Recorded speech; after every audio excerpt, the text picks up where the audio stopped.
Ahora seguimos con la doctora Claudia Félix Pacheco, abogada y magíster en Ciencias Penales por la Universidad Nacional de San Marcos. Es becaria en Alemania y especialista en justicia penal juvenil, además de haber sido responsable clave en la elaboración del Código de Responsabilidad Penal de Adolescentes. Su exposición titulada Análisis de la situación de los adolescentes en conflicto con la ley penal desde una perspectiva estadística nos permitirá adentrarnos un poco más en el tema general del evento. Damos la bienvenida a la doctora Claudia Félix Pacheco.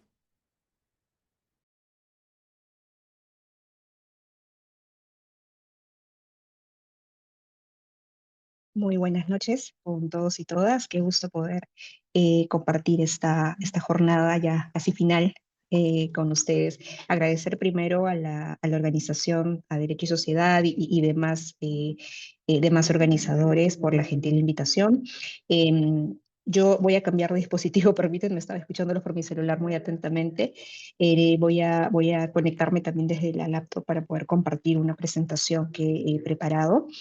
De hecho, el tema por el cual se me ha convocado a participar en esta exposición tiene que ver básicamente con datos estadísticos, algunos de los cuales han sido ya mencionados por la ponencia anterior, digamos que yo voy a tratar de profundizar en algunos de ellos con la precisión de que vamos a utilizar algunos instrumentos estadísticos especializados que nos van a brindar información precisa y específica en relación con la situación de los adolescentes en conflicto con la ley penal.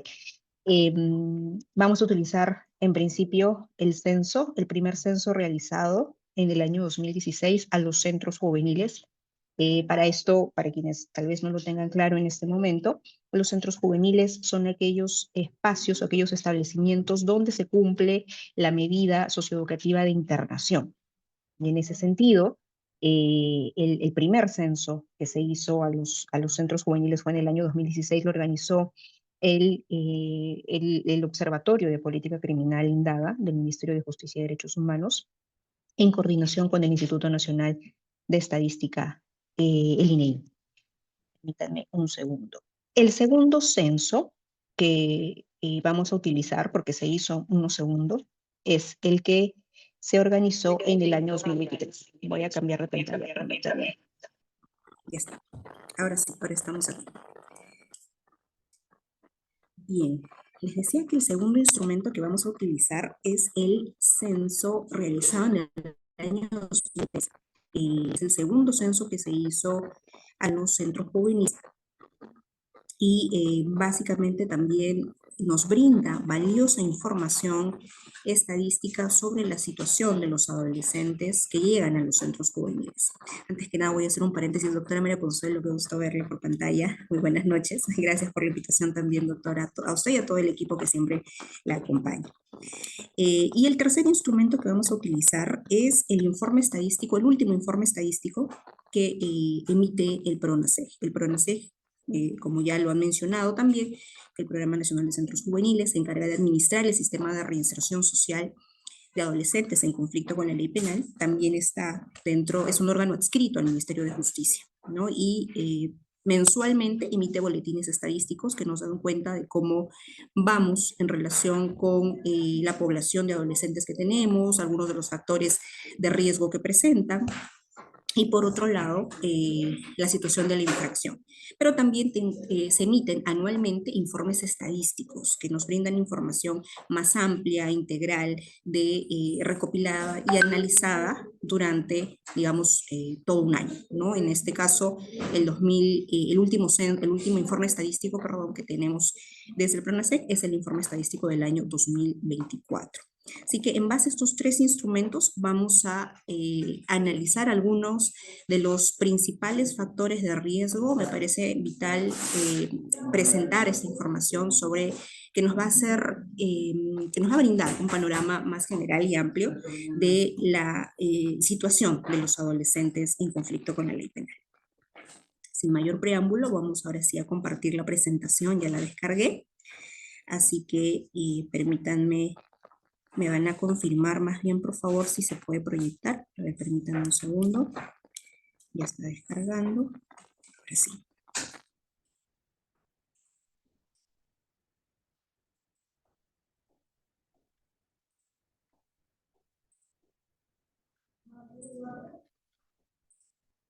Sí, me parece que ya.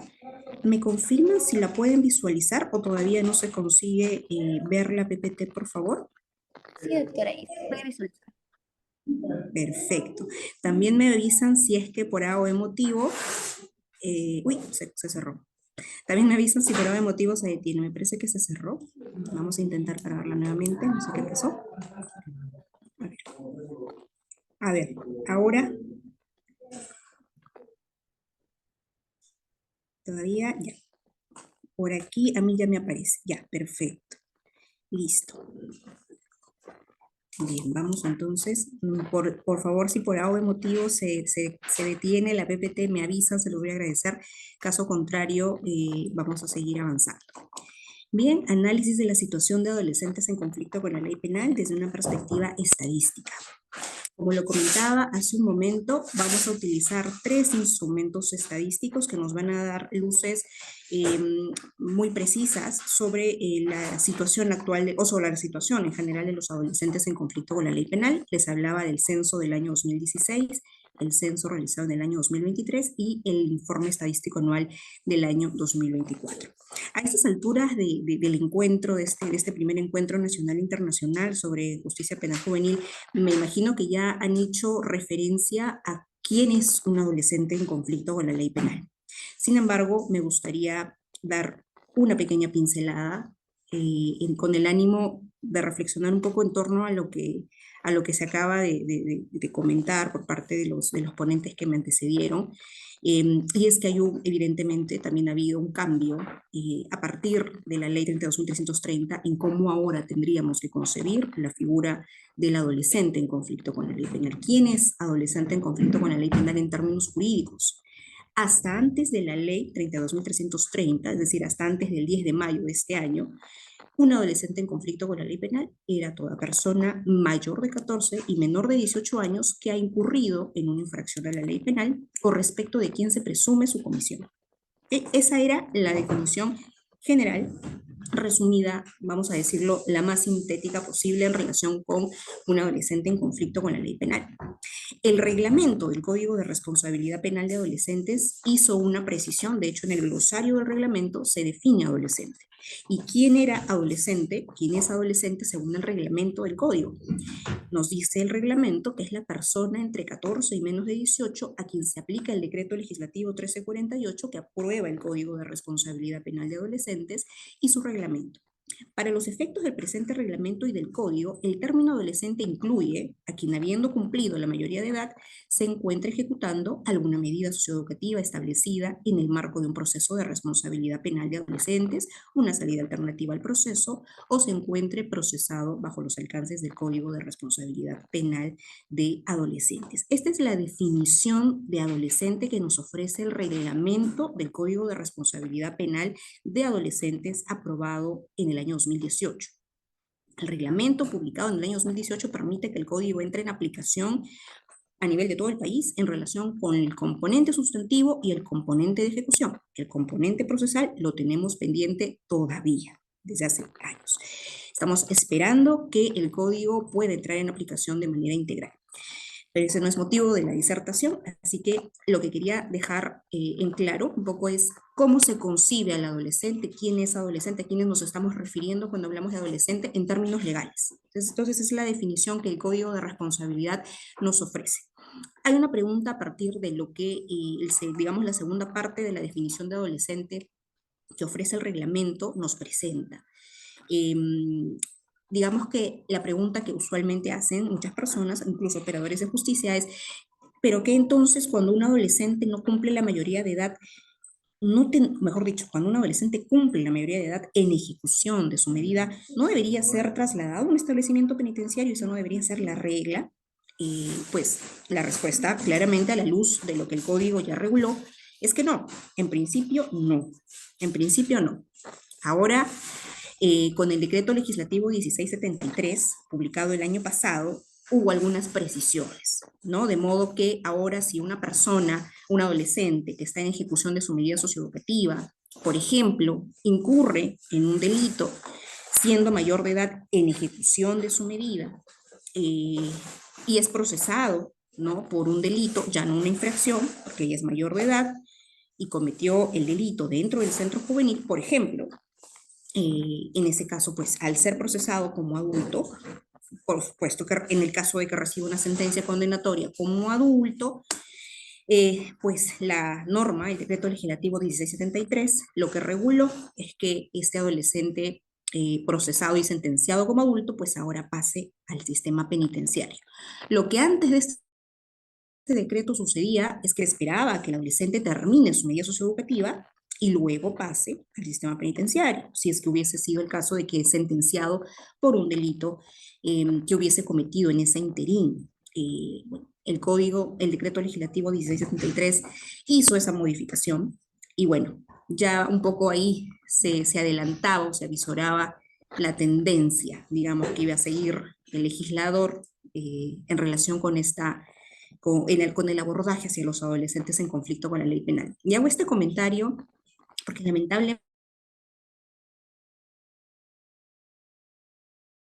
este código se publica, ¿no?, en el año 2017 y aún estando a la espera de la pronta aplicación del código de manera integral, es decir, aún esperando que pueda entrar el componente procesal en la aplicación, eh, no obstante ello, las normas que se han suscitado, que se han publicado y que ahora ya son ley, por ejemplo, la 32.330 o el decreto legislativo 1673 en ciertos aspectos, pues lamentablemente no han sido, no han guardado necesariamente correspondencia claramente con la lógica del Código de Responsabilidad, que es una norma, además de ser la primera en regular la materia adolescente en conflicto con la ley penal, es un cuerpo normativo especializado, integral, autónomo, pero además se corresponde de mejor manera en cuanto a los principios, a los enfoques, a la dinámica que se maneja en este cuerpo normativo con los estándares internacionales, con la Convención sobre los Derechos del Niño,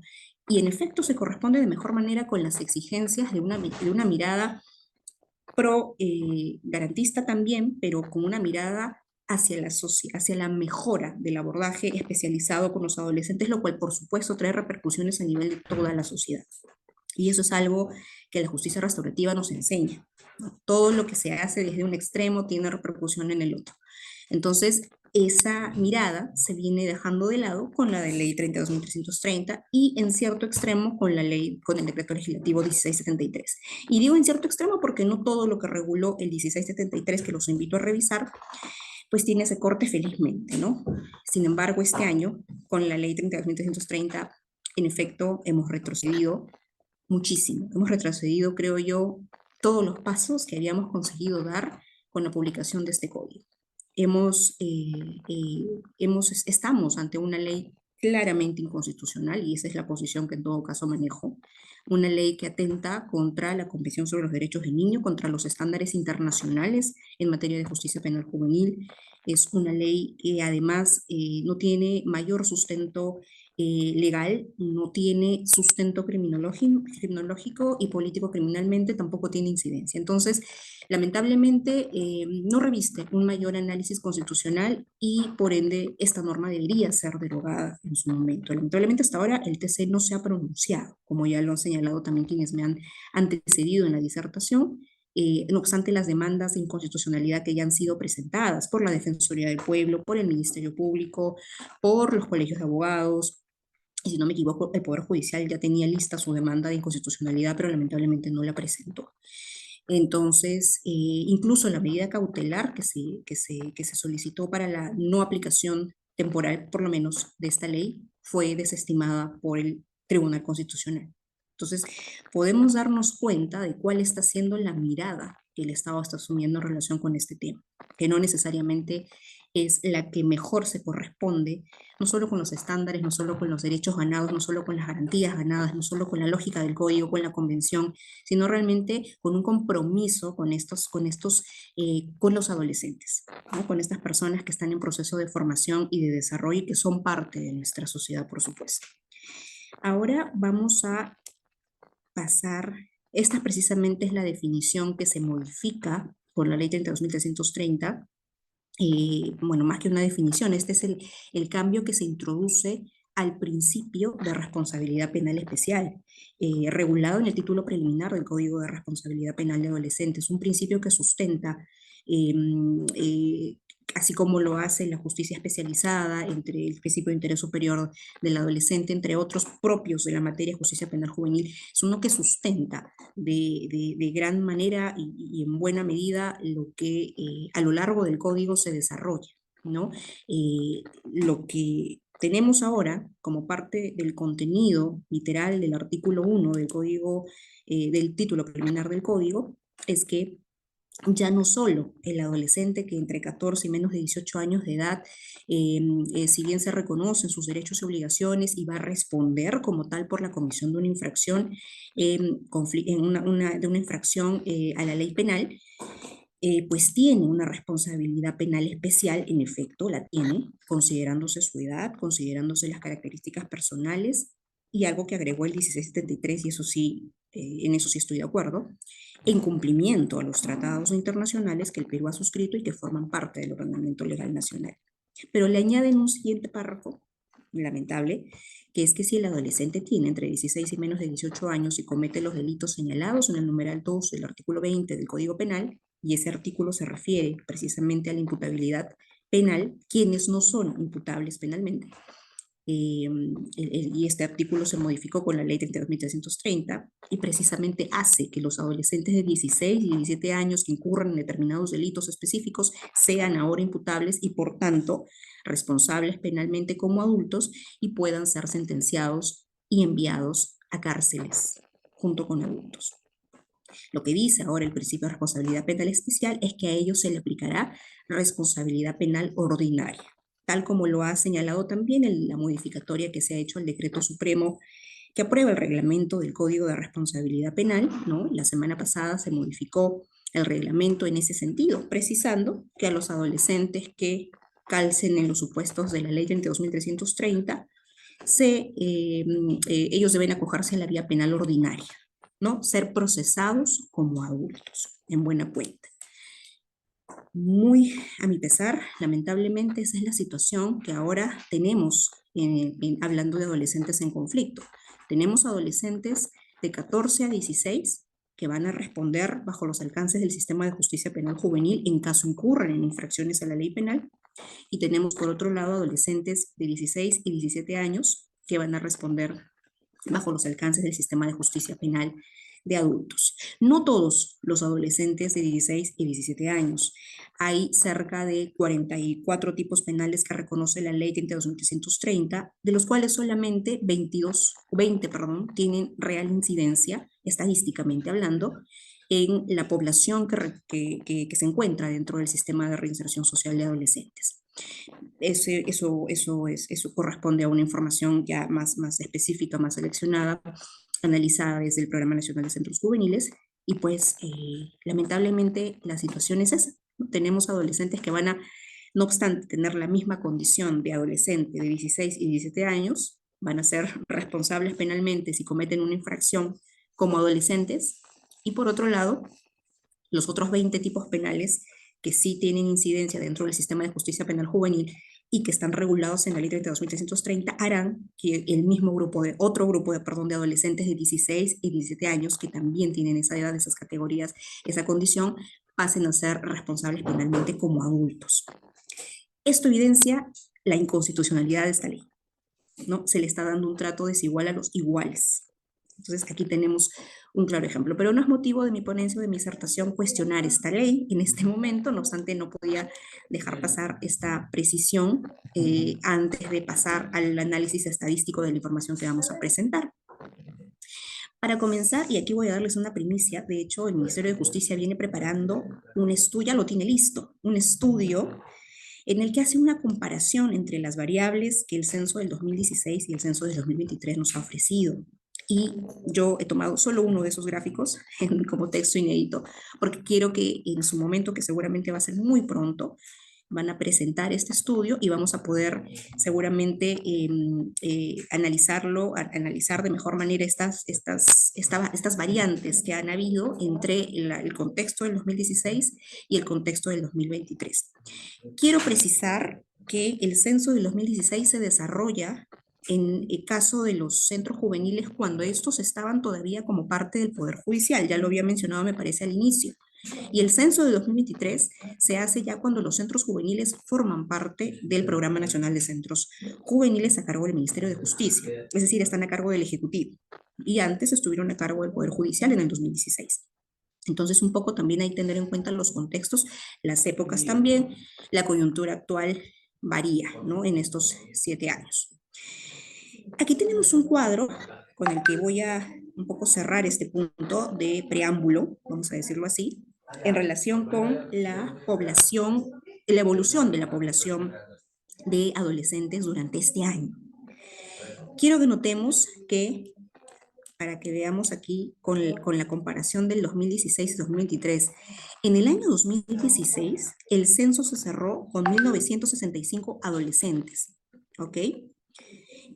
1965 adolescentes al cierre del 2016. En el 2023 tenemos 1820 adolescentes que formaban parte del sistema de reinserción social dentro del contexto de encierro. Quiere decir, solo se encontraban privados de libertad 1820. Digo solo porque en realidad debemos saber que también el sistema de reinserción social se compone de aquellos que están cumpliendo sentencias en contexto abierto a través de las medidas no privativas de libertad, y en ese caso están a cargo no de un centro juvenil, sino de un servicio de orientación al adolescente. ¿Ok? Entonces, de modo que también hay que tener esa precisión. Los censos se hicieron solo respecto de los adolescentes que se encontraban privados de libertad en los centros juveniles a nivel nacional. Entonces, para tener este primer alcance en cuanto a cantidad de población de adolescentes, al cierre del año 2016 teníamos 1965 adolescentes y al cierre del año 2023 teníamos 1820 adolescentes. Desde una primera mirada diremos, está bien, ¿no? Está bien que tengamos 1820 adolescentes al cierre del 2023 respecto del 2016, podría representar una mejora, es decir, tenemos menos adolescentes. Pero, aquí un paréntesis, no necesariamente. Vamos a ver ahora cómo estamos. En el 2025, al cierre del año pasado, al cierre del 2024, habíamos, me parece que 1920 y tantos adolescentes. O sea, casi la cifra del 2016, ¿ya? Pero miren con qué cifra empezamos en enero de este año.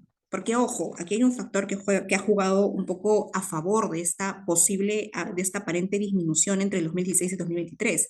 No nos olvidemos que entre estos años hubo un fenómeno global, la pandemia, ¿no? Y la pandemia hizo que al cierre del 2020 tengamos 1.560 adolescentes, ¿no? Una cifra muy buena, en realidad, en principio. Disminuyó considerablemente la cantidad de adolescentes que estaban privados de libertad en centros juveniles. Y eso es bueno, por supuesto. ¿Por qué es bueno? Por un simple hecho. La internación no es la solución de ninguna forma a la situación del fenómeno de adolescentes que cometen infracciones a la ley penal, no es la solución en buena cuenta, en términos más coloquiales o más comunes, a la delincuencia juvenil. No es la solución, no lo digo yo, lo dicen diversos estudios, o no solo lo digo yo, no solo lo afirmo yo, sino también lo podemos advertir en diversos estudios que se han hecho al respecto. La convención además exige que la internación sea el último recurso al que debamos acudir para abordar este problema o este fenómeno que existe en la sociedad, no solo en la nuestra, en muchos países también. Pero volviendo a la data, miren cómo empezamos el año, con 1938 adolescentes. Siguió subiendo considerablemente hasta llegar a 2028, en abril de este año, cifra histórica, cifra nunca antes vista. Más o menos la realidad del INPE, que ya sobrepasa las 100.000 personas. O sea, no digo que es la misma situación, porque en el INPE, como ya también lo señalaron los disertantes anteriores, están en una situación súper crítica. Ya no es hacinamiento crítico, eso es lo que sigue de crítico. O sea, es catastrófico que tengamos más de 100.000 personas privadas de libertad adultas cuando solo tenemos espacio para 34.000 personas. Entonces, aquí, en el caso de adolescentes, todavía teníamos, ¿no? Tenemos un espacio de acción, pero miren, en abril de este año, antes de la ley, teníamos 2.028 adolescentes, una cifra altamente preocupante. Nos estábamos jalando los cabellos, estábamos viendo qué medidas adoptar, qué hacer frente a esta situación. Y de pronto, el 10 de mayo del 2025, un sábado 10 de mayo, amanecemos con esta nefasta noticia, la ley 32.330, ¿no? ¿Con qué cifra cerramos mayo? 2018 adolescentes. En el junio de este año, 1984. Julio, 1946. Agosto, 1914. Septiembre, 1906. Y seguíamos bajando. Cerramos octubre con 1881 adolescentes. Bajamos la cifra. Ahora, ¿esto es bueno? Sí, pero no. ¿Por qué un no a partir de esta pregunta? Porque este no significa que sí, pues estoy bajando, que lo que quiero pues es tener menos adolescentes privados de libertad en los centros juveniles, primero para poder trabajar mejor, segundo porque podría eventualmente ser un reflejo de una mejora en el sistema de justicia penal juvenil. Pero es claro, es evidente que esta cifra no ha bajado porque de pronto los operadores de justicia se pusieron la mano al pecho y dijeron, sí, hoy me he levantado garantista, ya interioricé los estándares internacionales, voy a aplicar la convención, ya tengo clarísimo cuál es la lógica que tengo que seguir, voy a aplicar la internación como último recurso. No, esto no se debe, o esta disminución de la población de centros de adolescentes privados de libertad en centros juveniles, lamentablemente no se debe a ello. Se debe a la ley 32.330, respecto de la cual estos adolescentes que hemos dejado de recibir ahora están en cárcel. 135, me parece que nos informaron nuestros ponentes del INPE. El INPE en sus boletines, en sus informes estadísticos mensuales, nos habla de 96 hasta el cierre del mes de agosto, si no me equivoco, de septiembre. Por supuesto que a la fecha, al día de hoy, ya tenemos muchos más, ¿no? Estoy casi segura que vamos a cerrar con 150, si no es que con 200, y eso es terrible. Por supuesto que es terrible y es grave. Y es terrible y es grave por varias razones. Precisamente por las razones que vamos a ver a continuación. Porque parece que, no parece, es evidente que la medida que se ha dispuesto con la ley 32.330 ha desconocido totalmente cuál es la real causa de por qué nuestros adolescentes incurren en infracciones a la ley. Se ha desatendido y se ha cerrado los ojos por completo a las reales razones por las cuales nuestros adolescentes incurren en conflictos con la ley penal. Y esto lo vamos a evidenciar a continuación con los datos estadísticos que quiero compartir. ¿Cómo llegan los adolescentes al sistema de justicia penal juvenil? Y vamos a hacer un recorrido a través de los principales factores de riesgo. Y estoy hablando aquí de consumo de drogas, estoy hablando de el nivel educativo, secundaria incompleta, deserción escolar, estoy hablando de violencia en el hogar, estoy hablando de tener al papá, a la mamá, al hermano, al tío, al primo privado de libertad porque también cometió un delito, y esto nos habla de cómo el adolescente aprende esta forma de vivir en el contexto delictivo. Entre otros factores que por temas de tiempo, quizás no vamos a poder terminar, pero quiero presentar en principio las razones o estos principales factores de riesgo. El censo del 2016 nos evidenciaba que antes de ingresar a un centro juvenil, el 81%, el 81.6% de adolescentes había consumido drogas. ¿Ok?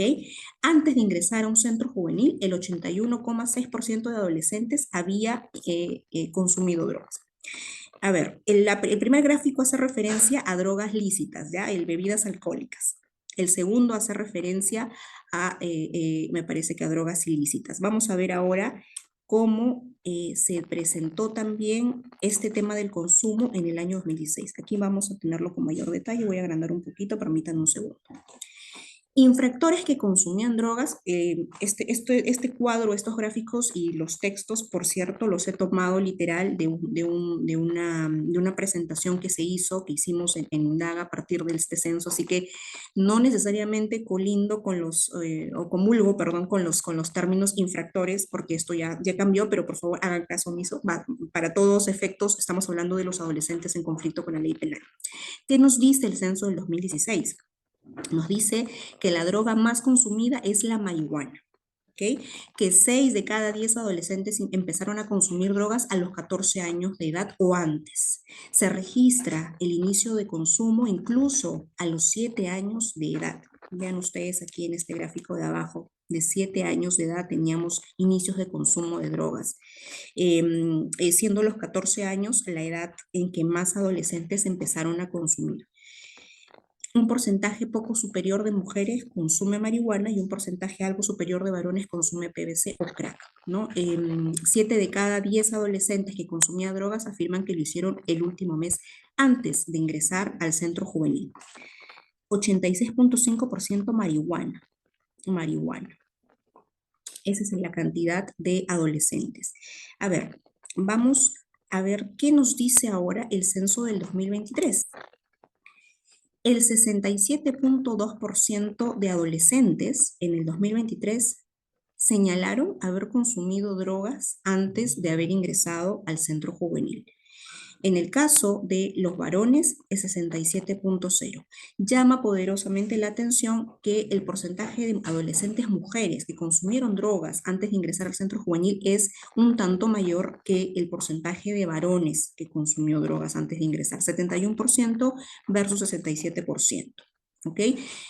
Entonces tenemos un gran porcentaje, más de la mitad de adolescentes, mucho más de la mitad de adolescentes que ingresa al sistema de reinserción social lo hace en situación de consumo de drogas. No, el problema se mantiene. En el 2016 era uno de los principales factores de riesgo y lo sigue siendo en el censo del 2023. En el año 2024 se hizo, en el informe estadístico, que ahora vamos a ver, también se hace una mención al porcentaje de adolescentes que habrían consumido. Y en el caso, aquí se hace un análisis global en SOAS y centros, 70.7% de adolescentes que ingresaron al sistema de reinserción social consumieron drogas. En el caso de los centros juveniles, el 82.5% drogas lícitas como el alcohol y el 62.2% drogas ilícitas, ¿no? Entonces la cifra quizás se está manteniendo en 60%, pues, arriba del 60% del consumo. Estamos hablando de más de la mitad de adolescentes. O sea, es un grueso de población de adolescentes que llega a los centros juveniles en situación de consumo de drogas, siendo que las edades más tempranas de consumo, y esto también el censo del 2023 lo resalta o lo considera, tenemos adolescentes incluso con menos de 10 años de edad. Adolescentes con menos de 10 años de edad en problemas de consumo. 10 años, 11 años y la edad que más, digamos, en la que más porcentaje se evidencia de adolescentes que han consumido es 14 años. ¿Okay? Sigue siendo 14 años o más de 14 años la edad en la que se registra mayor porcentaje de consumo de los adolescentes o de inicio del consumo de los adolescentes. Precisamente la edad en que es considerado, a partir de la cual es considerado, puede ser considerado adolescente en conflicto con la ley penal, porque esa es la edad mínima de responsabilidad penal en nuestro contexto, en el contexto de nuestro ordenamiento jurídico peruano. Seguimos teniendo edades bajas de consumo, edades de inicio muy tempranas de consumo. Seguimos teniendo más de la mitad de adolescentes que consumen drogas antes de ingresar al centro juvenil, tanto en el 2016, en el 2023 y en el 2024. La droga más consumida sigue siendo la marihuana, con 94.5% del análisis estadístico que evidenciamos en el censo del 2023. El 38.5% cocaína, el 20.8% pasta básica. Entonces, ¿algo ha mejorado entre el 2016 y el 2023? Lamentablemente no. Seguimos teniendo una gran cantidad de adolescentes que consumen drogas y ahora tenemos incluso una mayor cantidad de adolescentes consumiendo marihuana. Vamos a analizar ahora otro factor de riesgo y este es el referido. Acá también tenemos, sí, en el 2024, en el informe estadístico del 2024 también nos da cuenta de cuál es la cantidad, cuál es la droga más consumida y nuevamente la marihuana aparece liderando en el caso de los adolescentes que están en centros juveniles, que ingresaron a los centros juveniles antes de su ingreso, la marihuana se registró como la droga más consumida, seguida de la cocaína y otros. En cuanto a digamos, al nivel de consumo que registran los adolescentes, social u ocasional es la que más lidera, digamos, el porcentaje, seguido de habitual, seguido también de experimental y por último dependencia. Claro, el nivel de dependencia es el, digamos, más grave que podemos evidenciar en cuanto al problema de consumo de drogas, pero no es poco. 9.4%, experimental 12.7, 12.6% y habitual 14.6%. ¿No? El social ocasional, que un poco tal vez se corresponde también con esta etapa de desarrollo en la que se encuentran los adolescentes, pues hace que sea el grupo considerable. Vamos ahora con el siguiente factor, el nivel educativo. Y aquí tenemos nosotros cuán importante fue en el año 2016 evidenciar esta data. En el año 2016, en el censo del año 2016, teníamos que 9 de cada 10 adolescentes en conflicto con la ley penal no tienen educación básica completa. La gran mayoría de ellos, en el año 2016, 57.0%, ingresaron al centro juvenil con secundaria incompleta. Les siguió el grupo con primaria completa, ¿no? Que tenían 18.2% en aquel entonces, seguido de los que tenían primaria incompleta con 13.0% y secundaria completa 9.5%. ¿Ingresaron adolescentes sin nivel? Sí, un 0.9%, con educación inicial 0.3%. Ahora, esto en relación con los niveles o con el nivel educativo que presentaban los adolescentes al censo del año 2016. Hay una pregunta muy importante que se les hizo a los adolescentes en el año 2016 y fue precisamente ¿por qué dejaron la escuela? ¿Por qué dejaron de estudiar? Y ante esa pregunta, muchos de ellos respondieron, la primera opción de respuesta fue mayoritariamente porque no les gustaba estudiar. Y aquí yo siempre me permito hacer un paréntesis porque no es tan fácil o no puede ser analizada fríamente esta respuesta, ¿no? Hay un detrás, hay un trasfondo, hay un porqué. Y esa misma o la naturaleza de esta respuesta debe ser analizada de la misma manera en todos los demás factores de riesgo. Y siempre hago esta pregunta, ¿no? O sea, ¿por qué creemos que los adolescentes o que a ellos no les gustaba estudiar? Y para mí la respuesta pasa por muchos factores. Para comenzar, ¿cómo está la educación en nuestro país? ¿Cómo está la educación en nuestros colegios? ¿Cómo está el servicio educativo? Sobre todo en los colegios estatales o públicos, ¿no? Que es de donde la gran mayoría de adolescentes proviene, porque obviamente evidentemente y además por conocimiento directo de causa, sé que muchos de ellos, por supuesto, tienen escasos factores económicos, ¿no? Muchos, o sea, el gran porcentaje de ellos viene de estratos sociales bajos, económicamente escasos, recursos económicos escasos y con las condiciones, en muchos casos con condiciones de salud, de alimentación, de todo, muy lamentable y además con muchas vulnerabilidades y carencias. Entonces, la gran pregunta aquí es cómo llega el sistema, cómo llega la educación a nuestros adolescentes. ¿Cómo llega?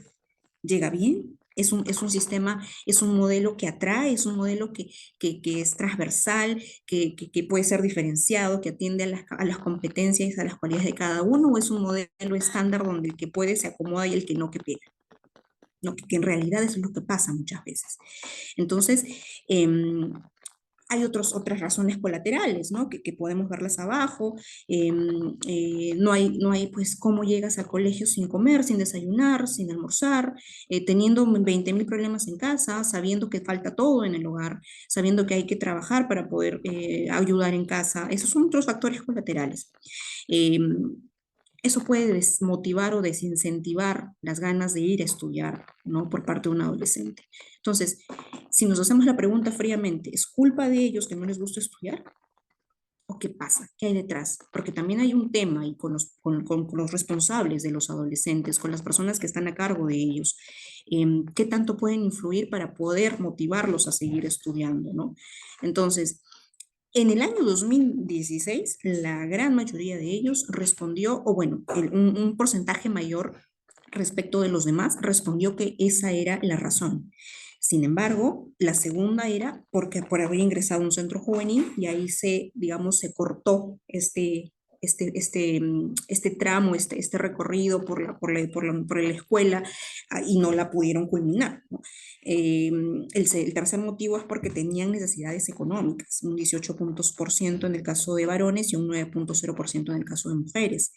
La familia era muy pobre, 5,2% en el caso de varones, 6,4% en el caso de mujeres, por tener malas influencias amicales, 5,0% en el caso de varones y 3,0% en el caso de mujeres. Incluso vean ustedes que hay un factor, hay una respuesta, perdón, un porcentaje de respuestas que deja pues muchísimo, que deja mucho por reflexionar.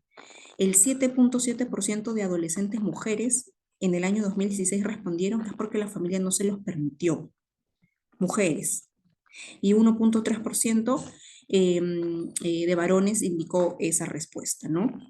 Aquí podemos relacionarlo quizás con algunos factores patriarcales, machistas, culturas o estereotipos que lamentablemente, posiblemente hayan influenciado para que estas adolescentes mujeres no hayan podido ir a estudiar, o porque sencillamente tenían que dedicarse a cuidar el hogar siendo incluso adolescentes, ¿no?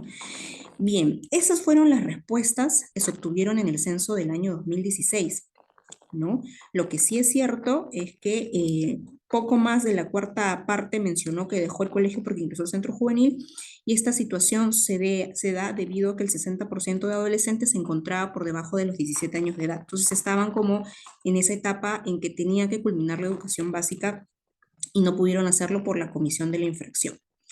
Eso fue en el año 2016. ¿Qué pasó en el año 2023? Aquí la situación cambió un poco. Para comenzar, en cuanto a la cantidad de adolescentes que no alcanzó a completar la educación secundaria, tenemos que el 62,9% de adolescentes llegó a los centros juveniles con secundaria incompleta, y es el grupo mayoritario. 62,9% llegó sin haber culminado la educación secundaria. Y aquí sí tenemos una cifra un tanto mayor que la que teníamos en el año 2016. Y ojo, el siguiente grupo está representado por los que llegaron con secundaria completa, con 14,8%. Le sigue los de, ¿dónde está? Tenemos, eso es básica regular. En básica alternativa también tenemos un grupo de adolescentes. Miren, esta diferenciación no la hizo el censo del 2016, el del 2023 sí diferencia entre aquellos adolescentes que estaban en básica regular y los que estaban en básica alternativa antes de ingresar al centro juvenil. Pero en buena cuenta, el grupo mayoritario es el de secundaria incompleta, seguido del de primaria incompleta, perdón, el de secundaria completa, seguido el de primaria incompleta y luego el de primaria completa. También tuvimos adolescentes que llegaron en situación de analfabetismo, con 0,5%, y educación inicial con 0,1%. Ahora, desagregando este dato por sexo, tenemos que el porcentaje es mucho mayor en la población femenina, con un 72,4%. Vean ustedes, 72,4% respecto del 62,5% de varones. Sigue siendo el caso de las adolescentes mujeres, sigue evidenciándose una mayor vulnerabilidad, muchas vulnerabilidades. Están más expuestas a dejar de estudiar, ¿no? Están más expuestas al consumo de drogas. Son las que en su mayor porcentaje, más que los varones, han consumido antes de ingresar al centro juvenil. Son las que en un porcentaje mayor al que los varones dejaron de estudiar la secundaria. Vamos a ver ahora el siguiente dato. En el caso de los adolescentes bueno, cuando se les preguntó por qué habrían dejado de estudiar en el censo del 2023, aquí varía la situación respecto del año 2016. Recordemos que en el año 2016 la principal causa es porque no les gustaba estudiar, seguida de por qué ingresaron a un centro juvenil. Aquí se invierte el papel. La respuesta mayoritaria, en 38,2%, fue porque entraron a un centro juvenil. Y en el caso de los que respondieron que no les interesaba la escuela, es de 23.3%. Disminuyó el tema del no me gusta, no quiero ir a estudiar, no me interesa, por el de ingresar al centro juvenil. Pero no deja de ser representativo el hecho de que existan adolescentes que no les interesaba estudiar. Tenían necesidad de trabajar, 13.3%. No tenían la economía para solventar los gastos académicos, 5.8%. No tenían quien les motive o aconseje, 3.9%. Tenía problemas con el consumo de alcohol y drogas, 2.6%. Familia no los apoyaba, 2.2%, y así con los demás factores. Incluso formó una familia, 1.5%. Tenía problemas de violencia escolar, 1.0%. Estas son las razones por las cuales los adolescentes no pudieron culminar su educación secundaria según el censo del año 2023. En cuanto al informe estadístico del Programa Nacional de Centros Juveniles del año 2024, tenemos aquí que la situación es más o menos similar. Tenemos ya un porcentaje de 76.4%, es mayor al del año 2023, que ingresaron con secundaria incompleta. ¿No? Un porcentaje mayor de adolescentes están ingresando con secundaria incompleta y está creciendo la cifra respecto de las demás variantes. En el caso de los adolescentes que terminaron su secundaria, tenemos 8.8. En el caso de los que terminaron su primaria, tenemos 4.6%. En el caso de los que tienen primaria incompleta, 8.5%. En el caso de los analfabetos, porque también los tenemos, es 0.1%. Esos son los datos que nos ofrece el informe estadístico del año 2024. Eso es en cuanto a la data que ofrece el Programa Nacional de Centros Juveniles.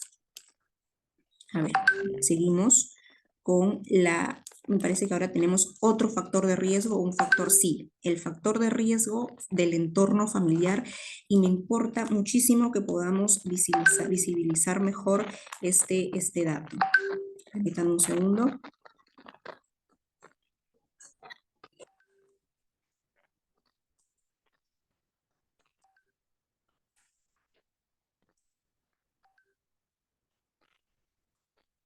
Ya. Entonces, en el caso del entorno familiar, tenemos nosotros, en el año 2016, en el censo del año 2016, tenemos nosotros que 4 de cada 10 adolescentes había abandonado su hogar antes de los 15 años de edad. 4 de cada 10 adolescentes había abandonado el hogar antes de los 15 años de edad. La mayoría de ellos, el 72.4%, lo hizo entre los 12 y 15 años de edad, y poco más de la cuarta parte a una edad muy temprana. Esto es entre los 7 y los 12 años de edad. En el caso de las adolescentes mujeres, 1 de cada 2 se fue de su casa antes de los 15 años de edad, y más de la tercera parte dice que lo hizo para independizarse, y cerca de la cuarta parte porque en su familia existía violencia. ¿Okay? Estos datos son reveladores en relación con otro de los principales factores de riesgo presentes en nuestros adolescentes. El censo del 2016 nos arroja datos preocupantes, alarmantes, respecto de cuál era el entorno de nuestros adolescentes antes de su ingreso al centro juvenil, posiblemente antes de su ingreso al mundo, digamos, vamos a decirlo así, al mundo de la infracción a la ley penal, antes de haber cometido una infracción a la ley penal, porque estamos evidenciando que estos factores de riesgo estaban presentes, más de uno, más de dos, en los adolescentes que terminaron infringiendo una norma penal. Entonces, en el caso del entorno familiar, este constituye pues evidentemente uno de los principales factores que están presentes al momento de la comisión, o bueno, están presentes para motivar la comisión de una infracción a la ley penal. Es además preocupante porque el entorno familiar debiera ser el espacio de protección de los adolescentes, de la niñez y la adolescencia. El hogar debiera ser un lugar, un espacio de protección, no de violencia, no un espacio para hacer daño, no un espacio para, digamos, para ponerlos en una situación de vulnerabilidad sino para ser más bien un factor protector. Pero eso lamentablemente no pasa, o no pasó, o no ha estado pasando en los hogares de nuestra sociedad peruana. Y veamos, 4 de cada 10 adolescentes había abandonado su hogar antes de los 15 años de edad. Entonces vamos a ver con otras cifras en el año 2016, y aquí lo dice también, cerca de la mitad de los adolescentes menciona que sus padres ejercían violencia física contra ellos. Cerca de la mitad. Estamos hablando aquí de aproximadamente, según este gráfico, el 53, claro, más del 50% de adolescentes, cerca del 50% de adolescentes estaban en situación de violencia física. En la mayoría de los casos, a veces, este grueso, en el que sí, siempre estábamos en un 7.4 y en el que no siempre o no todas las veces estábamos hablando de un 0.6%.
Ay, ya, estimados, perdón, parece que se nos fue la señal, pero ya volvimos. A ver, permítanme un segundo, voy a volver a proyectar la PPT. A ver, ya está. A ver. Entonces, cerca de la mitad de los adolescentes menciona que sus padres, eso ya lo vimos, cerca de la cuarta parte de los adolescentes señala que su mamá la golpeaba a su padre o la pareja de ella. A ver, entonces, esto es estimados en cuanto a los datos que el censo del 2016 nos ofrece. ¿Cómo se presenta este dato en el censo del 2023? También tenemos adolescentes que se fugaron, digamos, de su hogar, que salieron de casa antes de cumplir los 15 años de edad. Y aquí nosotros tenemos una situación de 49.4%, casi la mitad, casi el 50% de adolescentes alegó haber estado en esa situación. Y eso, por supuesto, que también sigue siendo un dato preocupante, ¿no? Sobre todo porque en el caso de las mujeres el dato sigue siendo mayor un tanto que en el caso de los varones, ¿no? Pues 61.9% frente a los varones. Ahora, en relación con el entorno familiar, seguimos, aquí tenemos por qué la población se habría ido de su casa, ¿no? Y ese es un dato que también preocupa a todas luces. En este caso tenemos que la principal causa que según el censo del 2023 se alega es el de por tener libertad, ¿no? Por tener libertad es la principal razón por la que supuestamente tenemos fuga del hogar. Para buscar trabajo también tenemos 13.7%, violencia en la familia 13.3% y para irme con mi pareja 12.3%, por problemas 10.8%, por el abandono, la separación de los padres 8.3%. Luego tenemos la cifra de por qué. Sí, tenemos también la cifra de adolescentes que estuvo privado de libertad, el padre, el miembro de la familia que estuvo privado de libertad, porque este factor también se repite en el año 2023 y aquí llama terriblemente la atención, pues que por supuesto tengamos una cantidad de familiares, casi cerca de la mitad de población de adolescentes en conflicto con la ley que están privados de libertad en los centros juveniles, tiene familiares privados de libertad, es decir, que han incurrido en delitos por los cuales han sido procesados y sentenciados. El 31.1%, en la gran mayoría de casos era otro familiar, ¿no? No necesariamente la mamá y el papá, sino podría tratarse de un hermano, de un tío, ¿no? Pero en efecto tenemos aquí que el 31% de adolescentes tenía un familiar privado de libertad. En el caso de la mamá es el 1.7, en el caso del papá 10.9, en el caso de ambos padres 0.4%. ¿Ok? Miren, en el caso del papá es preocupante porque es el que principalmente está privado de libertad dentro del grupo que estamos presentando. Otro aspecto, otra variable que el censo del 2023 incluye es la población que fue víctima de maltrato por parte de sus padres o cuidadores entre los 5 a 12 años de edad. Y aquí tenemos una población de 28.7% que alega haber recibido violencia en el hogar y un 70.8% que no. Aquí, bueno, aparentemente la cifra habría disminuido respecto del año 2016, pero hay que tener presente que no necesariamente esto, cuando se le hace una pregunta a un adolescente de este tipo, muchas veces, y a pesar de todo, buscan, vamos a decirlo así, proteger al papá o a la mamá o al cuidador. Entonces, por eso es que muchas veces responden de esta forma. Sin embargo, la realidad es que en este caso cerca del 30% alegaron haber sido víctimas de violencia dentro de su hogar. Estos estimados y estimadas son algunos de los principales factores de riesgo que inciden y están presentes al momento de incurrir en una infracción a la ley penal por parte de los adolescentes. Entonces, ante la pregunta de por qué incurren en infracciones a la ley penal, tenemos que mirar estos factores. A la pregunta de cómo llegan los adolescentes en conflicto con la ley penal al sistema de reinserción social, tenemos que mirar estas causas. Y al momento de buscar soluciones al problema de la delincuencia juvenil, tenemos que mirar, por supuesto, estas causas, porque aquí están las grandes respuestas, dónde tenemos que incidir, hacia dónde tenemos que mirar, con qué y con quiénes tenemos que realmente trabajar. Tenemos adolescentes que están siendo víctimas de violencia en el hogar. Tenemos adolescentes que han aprendido que el delito es la forma de vivir, porque tienen al papá, a la mamá, al hermano, al tío preso en una cárcel. Y nos pasa mucho en los centros juveniles que luego tenemos que ver y evaluar. Los mismos adolescentes nos dicen, pero mi papá está en una cárcel, quiero hablar con él, quiero ver si me pueden hacer una videollamada. O sea, y es doloroso, es triste decirle muchas veces que no, porque no constituye un factor positivo de cambio para su proceso de reinserción social. En algunos casos posiblemente sí, va a depender mucho de la evaluación que hace el equipo. Ese es otro tema. Pero la realidad es que sí, tienen a sus padres casi cerca de la mitad de adolescentes, tiene padre, madre, tío, primo vinculado al delito, ¿no? Prácticamente han crecido viendo. Podemos citar un caso emblemático, Alexander alias Gringallo, quien lo introdujo al mundo del sicariato y él lo ha revelado en muchos testimonios. Su tío, su tío. Él básicamente fue quien lo entrenó y lo preparó para el sicariato, ¿no? Como pasa con muchos otros adolescentes. Son los familiares, es el contexto más cercano. Tenemos adolescentes que están en situación de consumo de drogas desde incluso menos de 10 años de edad, con menos de 10 años de edad. Tenemos adolescentes que están en situación de deserción escolar, que no terminan su secundaria, no terminan su primaria. Tenemos adolescentes que lamentablemente tienen una serie de vulnerabilidades, una serie de carencias, y esto es en buena cuenta en lo que se traduce la respuesta a la pregunta del cómo están nuestros adolescentes, cómo llegan nuestros adolescentes al sistema de justicia penal juvenil, al sistema de reinserción social de adolescentes. El escenario es complicado, muchos de los factores siguen presentes y en algunos casos se han agravado incluso. Pero mientras tanto seguimos buscando respuestas en agravar las medidas, en mandarlos a la cárcel, en neutralizarlos como si ello podría generar de forma alguna una respuesta o una solución, cuando es todo lo contrario. Y lamentablemente los resultados de estas medidas las vamos a ver y van a recaer seguramente en nuestra propia sociedad. Así que esperemos, aboguemos porque esta ley pueda ser derogada. Yo quiero ser optimista, Sé que es complicado, sé que es muy, muy, muy complicado en este contexto, pero veamos cómo va o cómo vamos en los próximos meses. Eh, Estamos próximos a un cambio de gestión, a un cambio de gobierno, así que esperemos que cosas buenas pasen, sobre todo pensando en nuestros adolescentes. Muchísimas gracias.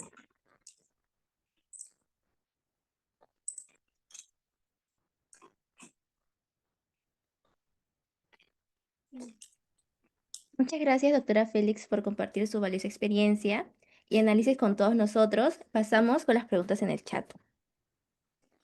Una de las preguntas es, ¿cuál es la implicación social o de política pública de que una parte significativa de los infractores haya iniciado el consumo de drogas a una edad tan temprana como los 14 años o incluso los 7 años? Precisamente el censo del año 2016 da cuenta de hay una situación que también me pareció muy grave, ya no la puse por temas de tiempo. Muchos adolescentes crecen viendo al papá, a la mamá consumiendo drogas, a los familiares consumiendo drogas, a los amigos consumiendo drogas. Entonces, son los contextos básicos y elementales de socialización de nuestros adolescentes los que finalmente terminan influyendo en él.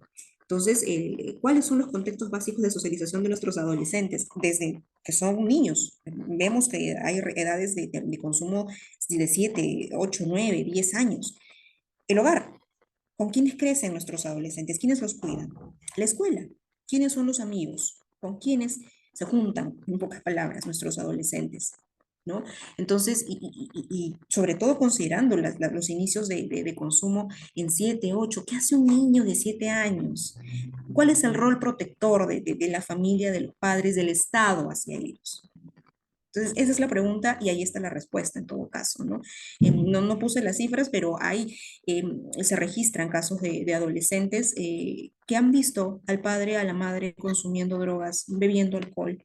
Eh, esa es la situación en la que crecen nuestros adolescentes. Aprendieron a vivir así, aprendieron que el consumo de drogas es una condición normalizada, posiblemente, como parte de su día a día.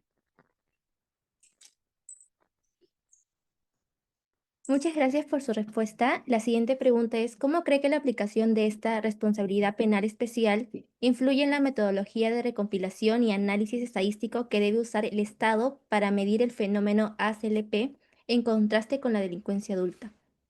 Bueno, debiera ser la información de primera mano, debiera ser, a ver, esta información que yo he tomado está en la página, la encuentran ustedes, es pública, la encuentran ustedes en la página web del Observatorio de Política Criminal. Si ustedes buscan censo del 2016, censo del 2023, no es difícil, es algo básico y elemental.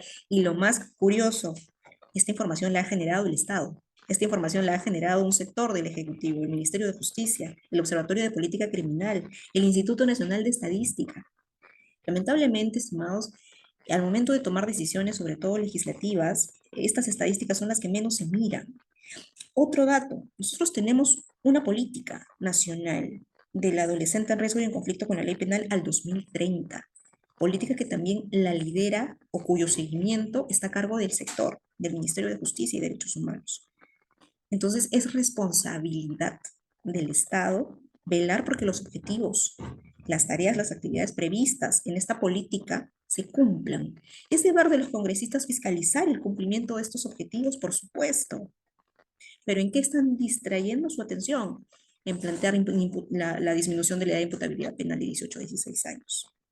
Y lamentablemente, debiera ser una herramienta para evaluar la toma de decisiones básica, elemental, pero no, lamentablemente no lo es.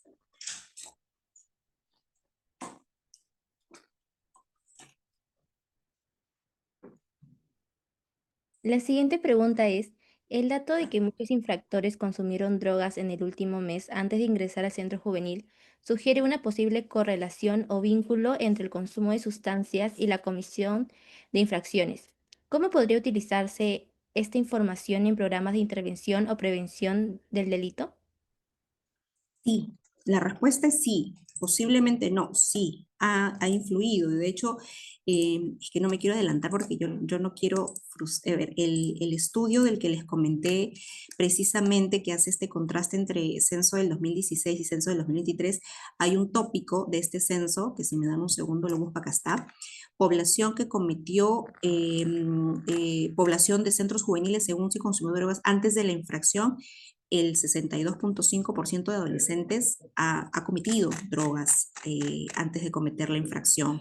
Y en efecto, esta pregunta hace referencia al momento de la comisión de la infracción. Entonces, si hay un grueso de porcentaje de adolescentes que consume drogas para cometer la infracción o infringe para drogarse, ¿no? Y eso pasa muchas veces en el caso de los delitos o de las infracciones patrimoniales, que es el primer grupo de delitos por los cuales tenemos mayor cantidad de adolescentes privados de libertad. El robo agravado sigue siendo la primera infracción por la cual muchos adolescentes están privados de libertad cumpliendo medidas. Y en efecto, la intervención diferenciada, un modelo de intervención diferenciada debiera priorizar el abordaje de este factor. Y ahí el trabajo con los centros de salud mentales comunitarios es fundamental. Tenemos buenas experiencias en algunos centros juveniles con este trabajo articulado con los centros de salud mental comunitarios. No en todos funciona de la mejor manera. Y ahí tenemos un tema con el Ministerio de Salud que nos sigue pidiendo hacer cola cuando tendríamos que priorizar a la población de adolescentes porque son una población altamente vulnerable. A ver, los adolescentes están en situación de vulnerabilidad de triple, doble, cuádruple vulnerabilidad por ser menores de edad, por estar en conflicto con la ley penal, por estar en situación de consumo de drogas, por tener problemas de salud mental y muchas otras razones. Tenemos adolescentes mujeres, madres, adolescentes embarazadas con hijos. Entonces son diversas las vulnerabilidades que tienen nuestros adolescentes. Entonces, por supuesto que un modelo de intervención diferenciada debe priorizar el abordaje del consumo de drogas. Eso es indiscutible, o sea, es necesario. Y hacia ese camino se ha estado yendo. Pero insisto que tenemos retos, o sea, no todos estamos de acuerdo, o sea, tenemos retos. El Ministerio de Salud, a través de las áreas competentes, debía empezar a priorizarnos. Y esa es la realidad, que no nos prioriza siempre. No siempre, no en todos, porque en estos últimos años sí he visto con buenos ojos que en algunos casos ya hay una puesta en la mano al pecho que ayuda, pero no en todos los lugares, no en todos los centros, no siempre. Muchísimas gracias, doctora, por las valiosas respuestas brindadas.